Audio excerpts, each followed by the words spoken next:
नमस्कार। मेरे चैनल में आप सभी का बेहद स्वागत है। आज मैं आप सबके लिए लेकर आई हूँ कथा सम्राट और कहानियों के भी सम्राट मुंशी प्रेमचंद जी के कहानियों के संकलन में से एक बेहद ही दिलचस्प कहानी जिसका शीर्षक है नरक का मार्ग। इसे सुनने से पहले आप मेरे चैनल को लाइक और सब्सक्राइब कर दीजिए। तो चलिए आइए शुरू करते हैं यह कहानी। रात के समय भक्तमाला पढ़ते पढ़ते न जाने कब नींद आ गई। कैसे कैसे महात्मा थे जिनके लिए भगवत प्रेम ही सब कुछ था, इसी में मग्न भी रहते थे। ऐसी भक्ति बड़ी ही तपस्या से मिलती है। क्या मैं वह तपस्या नहीं कर सकती? इस जीवन में और कौन सा सुख रखा है आभूषणों से जिसे प्रेम हो जाने। यहाँ तो इनको देखकर आंखें ही फूटती हैं। धन दौलत पर जो प्राण देता हो वही जाने। यहाँ तो इसका नाम सुनकर ही मुझे ज्वर सा चढ़ाता है। कल पगली सुशीला ने कितनी उमंगों से मेरा श्रृंगार किया था, कितने प्रेम से बालों में फूल गूंथ दिए थे। कितना मना करती रही, ना ही मानी वो। आखिर वही हुआ जिसका मुझे भय था। जितनी देर उसके साथ हंसी थी उससे कहीं ज्यादा मैं रोई थी। संसार में ऐसी कोई भी स्त्री है जिसका पति उसका श्रृंगार देखकर सिर से पांव तक जल उठेगा? कौन ऐसी स्त्री है जो अपने पति के मुंह से ये शब्द सुने, तुम मेरा परलोक बिगाड़ोगी और कुछ नहीं, तुम्हारे रंग ढंग कहे देते हैं यह सब। और मनुष्य उसका दिल विष खा लेने को चाहता है। हे भगवान, संसार में ऐसे भी मनुष्य हैं। आखिर मैं नीचे चली गई और भक्तिमाला ही पढ़ने लगी। अब वृंदावन बिहारी की ही सेवा करूंगी, उन्हीं को अपना श्रृंगार दिखाऊंगी। वह तो देखकर नहीं जलेंगे ना, वह तो हमारे मन का सारा हाल जानते हैं। हे भगवान, मैं अपने मन को कैसे समझाऊं? तुम अंतर्यामी हो, तुम मेरे रोम रोम का हाल जानते हो। मैं तो चाहती हूँ कि उन्हें अपना इष्ट समझूं, उनके ही चरणों की सेवा करूं, उनके इशारों पर चलूं। उन्हें मेरी किसी भी बात से, किसी भी व्यवहार से नाम मात्र का भी दुख ना हो। वह निर्दोष है। जो भी कुछ मेरे भाग्य में था वही तो हुआ ना। ना उनका दोष है, ना माता पिता का सारा दोष तो मेरे ही नसीबों का है। लेकिन यह सब जानते हुए भी जब भी मैं उन्हें आते देखती हूँ तो मेरा दिल बैठ जाता है।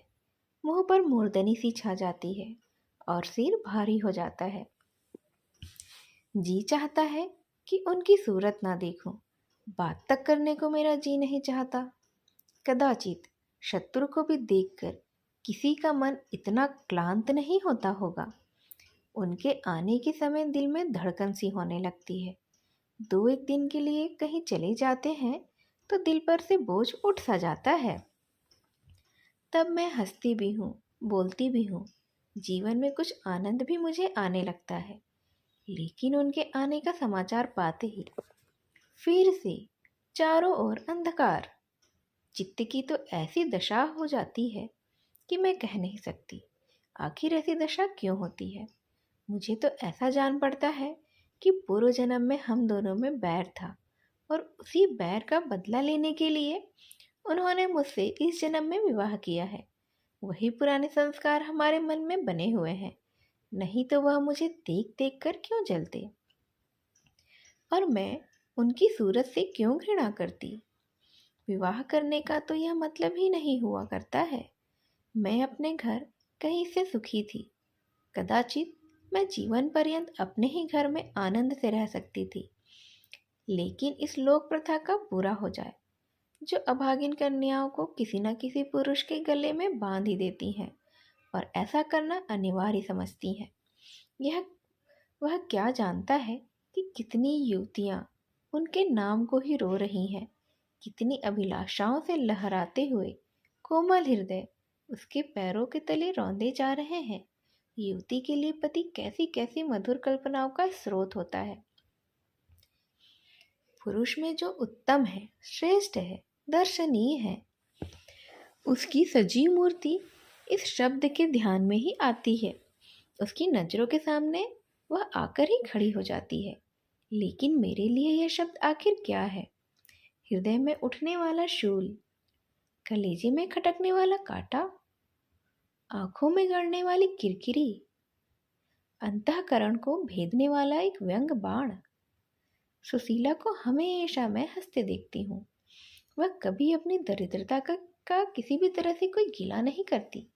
गहने नहीं है, कपड़े नहीं है, भाड़े के नन्हे से मकान में रहती है। अपने ही हाथों से वह घर का सारा कामकाज भी करती है। फिर भी उसे रोते नहीं देखती हूँ। अगर अपने बस की बात होती तो आज अपने धन को उसकी दरिद्रता से मैं बदल लेती। अपने पतिदेव को मुस्कुराते हुए घर में आते देखकर उसका सारा दुख, उसका दारिद्र्य छूमंतर हो जाता है। छाती गज भर की हो जाती है। उसके प्रेमालिंगन में वह सुख है जिस पर तीनों लोगों का धन न्यौछावर कर दूं मैं। आज मुझसे जब्त नहीं हो सका। मैंने पूछा, तुमने मुझसे किस लिए विवाह किया था? यह प्रश्न महीनों से मेरे मन में उठता था, पर मन को मैं रोकती रहती थी और कभी यह प्रश्न नहीं किया था। आज प्याला छलक ही पड़ा। यह प्रश्न सुनकर वह कुछ बौखला सा गया था। बंगले में झांकने लगे थे। खीसे निकाल कर बोले, घर संभालने के लिए, गृहस्थी का भार उठाने के लिए, और नहीं क्या भोग विलास के लिए तुमने शादी की है? घरनी के बिना यह आपको भूत का डेरा सा मालूम होता था। नौकर चाकर घर की संपत्ति उड़ाए देते थे। जो चीज़ जहाँ पड़ी रहती थी कोई उसको देखने भी वाला नहीं था। तो अब मालूम हुआ कि मैं इस घर की चौकसी के लिए लाई गई हूँ। मुझे इस घर की रक्षा करनी चाहिए और अपने को इसी में धन्य समझना चाहिए कि यह सारी की सारी संपत्ति मेरी है। मुख्य वस्तु तो संपत्ति ही है, मैं तो केवल चौकीदारिन हूँ। ऐसे घर में आज ही आग लग जाए। अब तक तो मैं अनजाने में घर की चौकसी करती थी। जितना वह चाहते हैं उतना ना सही, पर अपनी बुद्धि के अनुसार तो मैं अवश्य ही करती थी। आज से किसी भी चीज़ को भूल कर भी छूने की कसम खाती हूँ।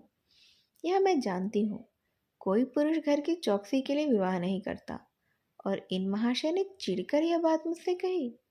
लेकिन सुशीला ठीक कहती है। इन्हें स्त्री के बिना घर सूना लगता होगा, उसी तरह से जैसे पिंजड़े में चिड़िया को न देखकर पिंजरा सूना सूना सा लगता है। यह तो हम स्त्रियों का भाग्य ही है। मालूम नहीं इन्हें मुझ पर इतना संदेह क्यों होता है। जब से नसीब इस घर में लाया है, इन्हें बराबर संदेह मूलक कटाक्ष करते मैं देखती हूँ। क्या कारण है भला? जरा सा बाल गुथवा कर बैठी और यह होठ चबाने लगी। कहीं जाती भी नहीं, कहीं आती भी नहीं, किसी से भी बोलती ही नहीं हूँ। फिर भी इतना संदेह। यह अपमान तो असह्य है। क्या मुझे अपनी आबरू प्यारी नहीं है? वह मुझे इतनी सी छोरी आखिर क्यों समझते हैं? इन्हें मुझ पर संदेह करते लज्जा भी नहीं आती है। काना आदमी किसी को हंसते देखता है तो समझता है कि वह मुझ पर ही हंस रहे हैं। शायद इन्हें भी यही वहम हो जाता है कि मैं भी इन्हें ही चिढ़ाती हूँ। अपने अधिकार के बाहर या उससे भी बाहर कोई काम कर बैठने से कदाचित हमारे चित्त की यही वृत्ति हो जाती है। भिक्षुक राजा की गद्दी पर बैठकर चैन की नींद नहीं सो सकता है। उसे अपने चारों तरफ शत्रु ही दिखाई देंगे। मैं समझती हूँ सभी शादी करने वाले बुढ़ों का भी यही हाल है। आज सुशीला के कहने से मैं ठाकुर जी की झांकी देखने जा रही थी। अब यह साधारण बुद्धि का आदमी भी समझ सकता है कि फूहड़ बहू बनकर बाहर निकलना अपनी हंसी ही उड़ाना है। लेकिन आप उसी वक्त ना जाने किधर से टपक पड़े और फिर मेरी और तिरस्कारपूर्ण नेत्रों से देखकर बोले, कहाँ की तैयारी है तुम्हारी?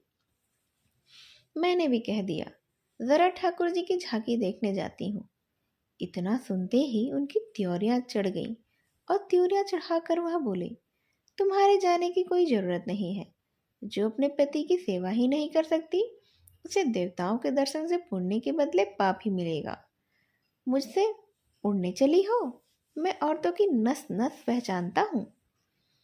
ऐसा क्रोध आया कि बस अब मैं क्या कहूँ। उसी दम कपड़े बदल डाले और प्रण कर लिया कि अब कभी दर्शन करने जाऊंगी ही नहीं। इस अविश्वास का भी कुछ ठिकाना है भला? ना जाने क्या सोचकर मैं रुक गई। उनकी बात का जवाब तो यही था कि उसी क्षण घर से चलकर खड़ी हुई होती, पर देखती मेरा क्या कर लेते वो। इन्हें मेरा उदास और विमन रहने पर आश्चर्य होता है। मुझे मन में कृतज्ञ भी समझते हैं। इनकी समझ में इन्होंने मुझसे विवाह करके शायद मुझ पर बहुत ही बड़ा एहसान किया है। इतनी बड़ी जायदाद और इतनी विशाल संपत्ति की स्वामिनी होकर तो मुझे फूले नहीं समाना चाहिए था। आठों पहर बस इनका यशगान करते रहना चाहिए था। मैं यह सब कुछ ना करके उल्टे अपना मुंह लटकाए घूमती रहती हूँ। कभी कभी बेचारे पर मुझे दया तो आती है। यह नहीं समझते कि नारी जीवन में कोई ऐसी वस्तु भी है जिसे देखकर उसकी आंखों में स्वर्ग भी नरक तुल्य हो जाता है। 3 दिन से बीमार है। डॉक्टर कहते हैं बचने की कोई आशा भी नहीं है। निमोनिया हो गया है। पर मुझे ना जाने क्यों इनका गम ही नहीं है। मैं इतनी वज्र हृदय कभी नहीं थी। ना जाने वह मेरी कोमलता आखिर कहाँ चली गई। किसी बीमार की सूरत देखकर मेरा हृदय करुणा से चंचल हो जाता था।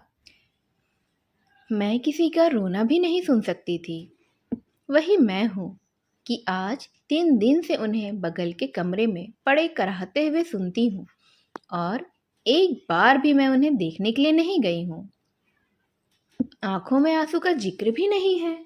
मुझे तो ऐसा मालूम होता है कि इनसे मेरा कोई नाता ही नहीं। मुझे चाहे कोई पिशाचनी कहे, चाहे उल्टा, पर मुझे तो यह कहने में लेश मात्र भी संकोच नहीं है कि इनकी बीमारी से मुझे एक प्रकार का ईर्ष्यामय आनंद आ रहा है। इन्होंने मुझे यहाँ कारावास दे रखा था। मैं इसे विवाह का पवित्र नाम नहीं देना चाहती। यह तो कारावास ही है। मैं इतनी उदार नहीं हूँ कि जिसने मुझे कैद में डाल रखा हो उसकी पूजा करूँ। जो मुझे लात से मारे उसके पैरों को चूम लूँ। मुझे तो मालूम हो रहा था ईश्वर इन्हें इस पाप का ही दंड दे रहे हैं। मैं निसंकोच होकर कहती हूँ कि मेरा इनसे विवाह नहीं हुआ है। स्त्री किसी के गले बांध दिए जाने से ही उसकी विवाहिता नहीं हो जाती है। वही संयोग विवाह का पद भी पा सकता है, जिसमें कम से कम एक बार तो हृदय प्रेम से पुलकित हो जाए। सुनती हूँ महाशय अपने कमरे में पड़े पड़े मुझे कोसा करते हैं। अपनी बीमारी का सारा बुखार मुझ पर ही निकालते हैं, लेकिन यहाँ इसकी परवाह नहीं है। जिसका जी चाहे जायदाद ले ले, धन ले ले, मुझे तो इसकी ज़रूरत ही नहीं है। आज 3 दिन हो गए मैं विधवा हो गई हूँ। कम से कम लोग यही कहते तो हैं, जिसका जो जी चाहे कहे। पर मैं अपने को जो कुछ समझती हूँ वही समझती हूँ। मैंने चूड़ियाँ नहीं तोड़ी, क्यों तोड़ूंगी? आखिर क्यों तोड़ूं मैं? मांग में सिंदूर कभी भी न डालती थी, अब भी नहीं डालती हूँ। बूढ़े बाबा का क्रियाक्रम उनके सुपुत्र ने ही किया, मैं पास भी न फटकी। घर में मुझ पर मनमानी आलोचनाएं होती हैं। कोई मेरे गुथे हुए बालों को देखकर नाक सिकोड़ लेता है, कोई मेरे आभूषणों पर अपनी आंखें मटकाता है। यहाँ इसकी चिंता ही किसे है? नहीं है। इन्हें चिढ़ाने को मैं भी रंग बिरंगी साड़ियाँ पहनती हूँ और भी बनती संवरती हूँ। मुझे ज़रा भी इस बात का दुख नहीं है। मैं तो कैद से ही छूट गई हूँ। इधर कई दिन सुशीला के घर गई। छोटा सा मकान है, कोई भी सजावट नहीं है, न सामान है, चारपाइयाँ तक नहीं है, पर यह सुशीला कितने आनंद से रहती है। उसका उल्लास देखकर मेरे मन में भी भांति भांति की कल्पनाएं उठने लगती है। उन्हें कुत्सित आखिर क्यों कहूँ, जब मेरा मन उन्हें कुत्सित ही नहीं समझता है। इनके जीवन में कितना उत्साह है। आंखें मुस्कुराती ही रहती हैं, होठों पर एक मधुर हास्य खेलता रहता है। बातों में प्रेम का स्रोत बहुता ही जन आ पड़ता है। इस आनंद से चाहे वह कितना ही क्षणिक हो। जीवन सफल तो हो जाता है, फिर उसे कोई भूल भी नहीं सकता। उसी स्मृति अंत तक के लिए काफ़ी हो जाती है। इस मिज़राब की चोट हृदय के तारों को अंत काल तक मधुर स्वरों में कंपित रख सकती है। एक दिन मैंने सुशीला से कहा, अगर तेरे पतिदेव कहीं परदेश चले जाएं, तो रोते रोते मर ही जाएगी तू तो। सुशीला ने गंभीर भाव से बोला, नहीं बहन, मरूंगी नहीं। उनकी याद सदैव ही प्रफुल्लित करती रहेगी, चाहे उन्हें परदेश में बरसों ही क्यों न लग जाए। मैं यही प्रेम चाहती हूँ। इसी चोट के लिए मेरा मन तड़पता रहता है। मैं भी ऐसी ही स्मृति चाहती हूँ, जिससे दिल के तार सदैव ही बजते रहें, जिसका नशा नित्य ही छाया रहे। रात को रोते रोते हिचकियाँ बंध गई। न जाने क्यों दिल भर आता था। अपना जीवन सामने एक बीहड़ मैदान की भांति फैला हुआ मालूम होता था, जहाँ बगुलों की सिवा हरियाली के नाम ही नहीं है। घर फाड़े खाता था। चित्त ऐसा चंचल हो रहा था कि कहीं उड़ चली जाऊं। आजकल भक्ति के ग्रंथों की ओर ताकने को भी जी नहीं चाहता।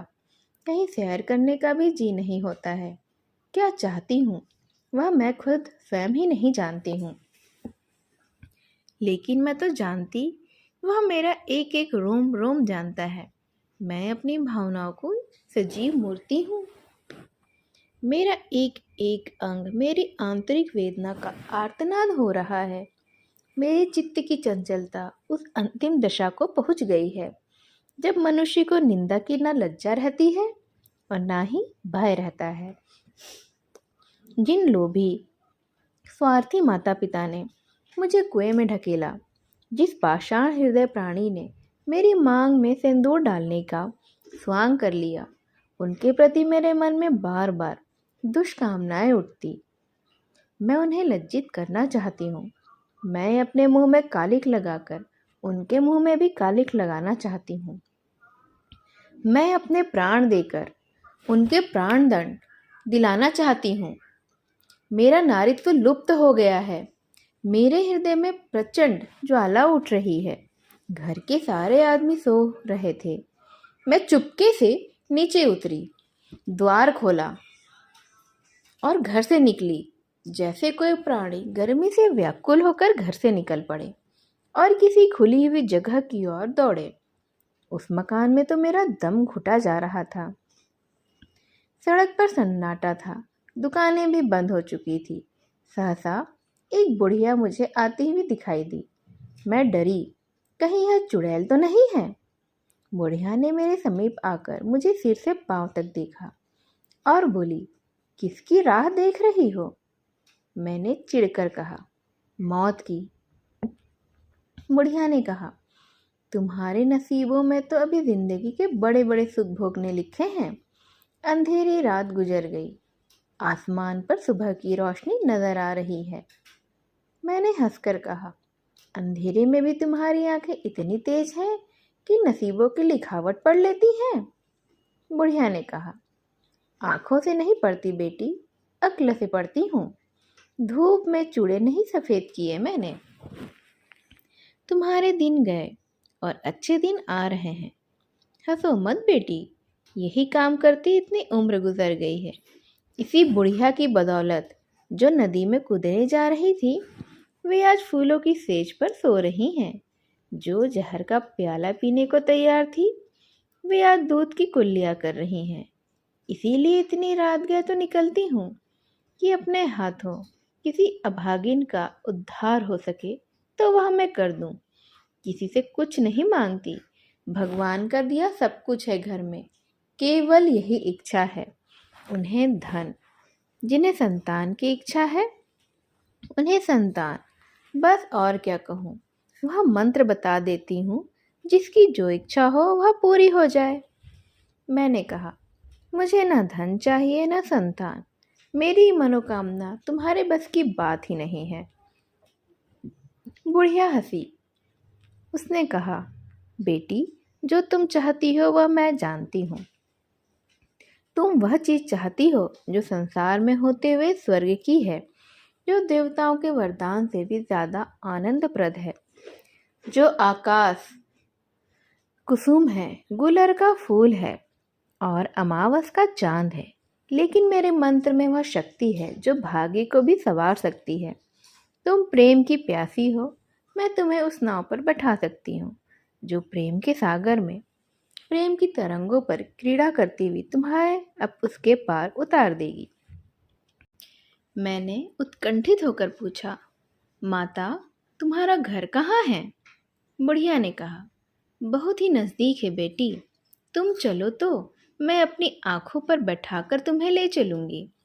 मुझे तो ऐसा मालूम हुआ कि यह कोई आकाश की देवी है जो मेरे ही उद्धार के लिए आई है, और मैं उसके पीछे पीछे चल पड़ी। ओह, वह बुढ़िया जिसे मैं आकाश की देवी समझती थी, वह तो नर्क की डाइन निकली। मेरा सर्वनाश हो गया। मैं अमृत खोजती थी, विष मिला। निर्मल स्वच्छ प्रेम की प्यासी थी, गंदे विषाक्त नाले में गिर पड़ी। वह वस्तु न मिलनी थी, न मिली। मैं सुशीला का सा सुख चाहती थी, उल्टाओं की विषय वासना नहीं। लेकिन जीवन पथ में एक बार उल्टी राह चलकर फिर सीधे मार्ग पर आना बेहद कठिन होता है। लेकिन मेरे अधःपतन का अपराध मेरे सिर नहीं, मेरे माता पिता और उस बूढ़े पर है जो मेरा स्वामी बनना चाहता था। मैं यह पंक्तियां न लिखती, लेकिन इस विचार से लिख रही हूँ कि मेरी आत्मकथा पढ़कर ही लोगों की आंखें खुले। मैं फिर कहती हूँ कि अब भी अपनी बालिकाओं के लिए मत देखो धन, मत देखो जायदाद, मत देखो कुलीनता, सिर्फ और सिर्फ केवल वर देखो।